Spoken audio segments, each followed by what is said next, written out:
Halo sahabat Profitutor, dimanapun kalian berada, kembali lagi bersama saya di sini, Menhidup yang di KSSI Magister Manajemen dalam channel saya kita semua Profitutor.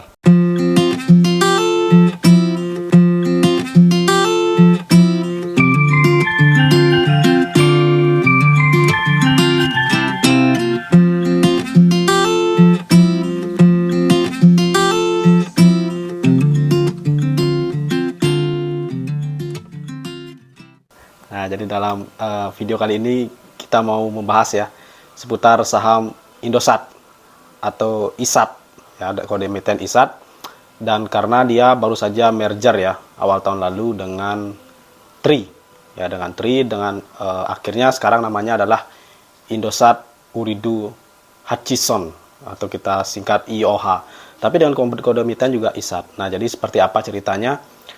Sebelum dilanjutkan, silakan teman-teman pencet tombol like ya, dan juga subscribe nanti apabila teman-teman mendapatkan manfaat dan juga insight dan wawasan baru dari video yang saya buat. Dan silakan teman-teman komen dan share sebanyak-banyaknya video ini kepada teman, kerabat, dan juga saudara yang membutuhkan video edukasi tentang investasi dan juga trading di pasar modal. Oke, stay tune terus. Nah, jadi teman-teman, ceritanya pada tanggal 4 Januari ya 2022 kemarin Indosat Tbk dan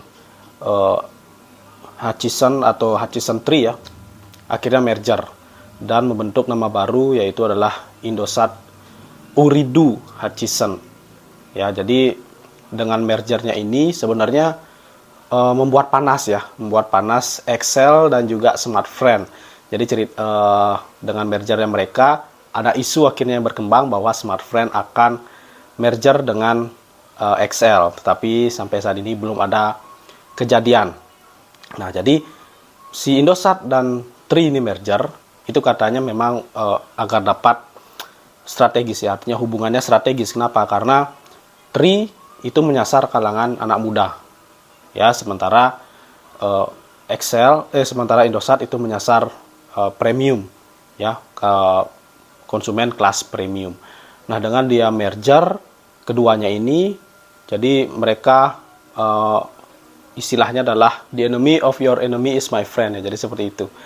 Jadi memang dengan mergernya mereka, jumlah BTS ya atau tower mereka pun bertambah ya, saat ini masih nomor 2 ya, masih di bawah Telkomsel dengan jumlah BTS itu hampir 195.000 ya, jadi tepatnya kalau tidak salah 193.000, dan 62% diantaranya adalah BTS dengan konektivitas 4G. Nah, ini tentunya dengan mereka merger, jadi mereka tidak usah berbagi piece of cake lagi ya, tetapi mereka bersama-sama mengambil porsi kue. Dan banyak yang memprediksi bahwa nantinya Indosat Ooredoo Hutchison ini akan bisa menjadi provider pertama ya yang bisa menyalip Telkom. Nah, ini masih berupa analisa aja ya, karena digadang-gadang mereka nanti yang akan membuat pertama 5G. Nah, jadi memang dengan Indosat dan Tri ini merger, ini tentunya juga menjadi polemik ya, karena di tengah saat ini banyaknya perang tarif, kemudian ada beban yang masih membengkak dari setiap provider, setiap operator, mereka malah merger. Jadi memang ini merupakan salah satu langkah strategis yang menurut saya itu brilian ya. Jadi memang di tengah banyaknya masalah ya, beban operator, kemudian ada biaya-biaya lainnya yang membengkak, yang mengakibatkan beratnya laporan keuangan ya bagi setiap provider, mereka merger dan mereka berambisi atau memiliki visi untuk menjadi yang pertama dan provider terbesar ya, yang nanti bisa mengalahkan Telkom.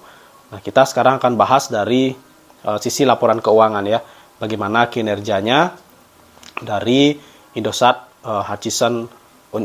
Indosat Ooredoo Hutchison ini ya. Nah, dari sisi pendapatan ya, kalau kita bandingkan kuartal pertama 2022, itu pendapatan mereka atau penjualan mereka adalah senilai 10,8 triliun ya, naik tinggi dibandingkan kuartal pertama 2021 yang hanya sebesar 7,3 triliun.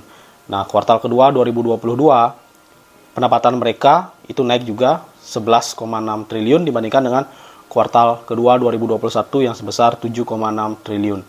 Nah, kemudian kuartal ketiga 2022 pendapatan mereka juga melesat ya, 12 triliun dibandingkan dengan kuartal ketiga 2021 yang hanya sebesar 8 triliun.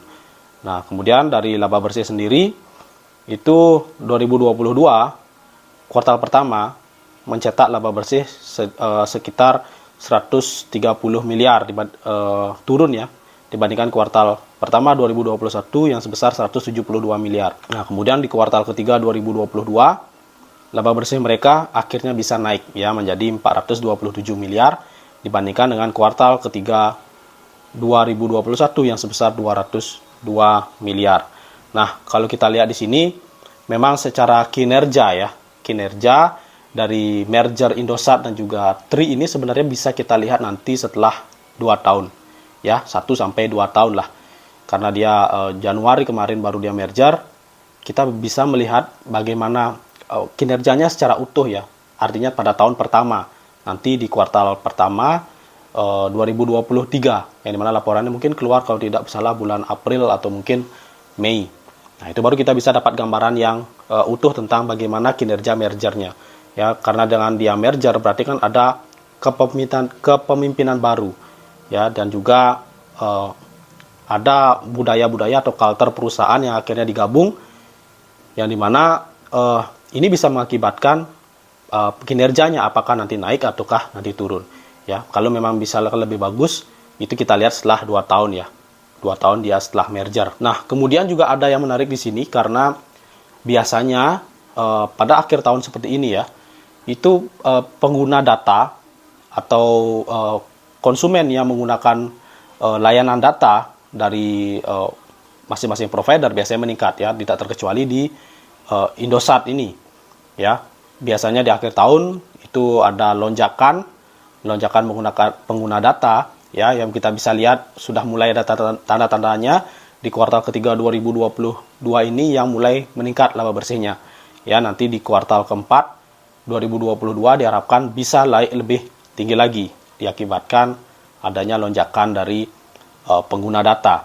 Dan meskipun kalau kita lihat di sini secara ARPU ya atau average revenue per user dari Indosat itu masih artinya masih kalah bersaing ya dibandingkan dengan Telkom. Tapi kita lihat bahwa ada upaya untuk menaikkan average rate ya per user. Jadi tarifnya nanti akan dinaikkan agar bisa lebih menggenjot pendapatan dari si Indosat itu sendiri. Dan kalau kita lihat harusnya sih tidak mustahil bagi si Indosat agar bisa setidaknya menyamai Telkom lah.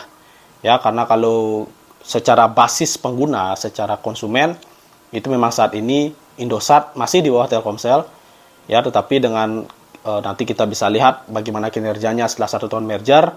Ini baru kita bisa menilai ya, baru kita bisa menghitung ulang apakah si Indosat ini layak menjadi pesaing terdekatnya Telkom. Ya, bisa sama ataupun malah bisa di atasnya. Nah, kalau teman-teman juga lihat setiap bulan November dari mulai Desember sampai Januari awal itu biasanya harga saham dari Indosat itu pasti akan naik ya. Kecuali kalau tidak salah di tahun 2017 dia turun. Dan juga kalau kita lihat dari pergerakan harga saham Indosat saat ini, secara year to date ya dari awal tahun itu memang masih naik tipis 1,61%. Ya, jadi memang sempat menyentuh harga 7.500 dan sekarang turun ke level 6.300. Tetapi dari kita lihat dari 1 tahun ya, pergerakan harga 1 tahun artinya dari bulan November 2021 ke November 2022 itu memang dia turun sebesar 10%.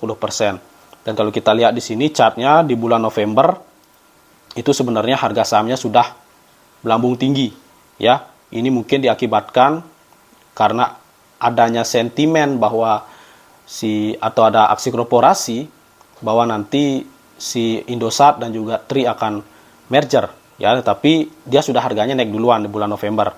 Dan di bulan Januari pada saat dia sudah merger, pada saat sudah keluar beritanya, harga sahamnya malah turun. Nah, ini sebenarnya salah satu indikasi bahwa kebiasaan ya, kalau misalkan si market maker itu biasanya lebih tahu duluan kalau masalah berita-berita. Dan kalau misalkan si trader, kalau kita mengambil posisi sebagai trader, atau kita saat ini posisi kita adalah trader saham ya, pastinya kita akan menggunakan buy on rumor, sell on news. Tetapi yang paling krusial di sini atau paling penting adalah teman-teman sebenarnya harus paham tentang bagaimana analisa teknikal itu berjalan. Nah, jadi kalau teman-teman melihat di sini di bulan November itu sebenarnya sudah terbentuk double top ya. Jadi sebenarnya pada saat dia mulai naik itu sebenarnya kita sudah bisa pastikan bahwa si market maker sedang menaikkan harga, sedang mengerek harga. Ya, jadi kita tidak tahu nih, kita anggap posisi kita, diri kita tidak tahu berita apa yang akan terjadi. Tapi patokan kita adalah si teknikal, ya, pergerakan harga chart. Jadi polanya itu, pola pattern awal. Nah, di sini dia sudah naik, akhirnya terbentuk double top. Ya, double top ini kan artinya adalah pertanda bahwa akan terjadi pembalikan arah atau reversal ya.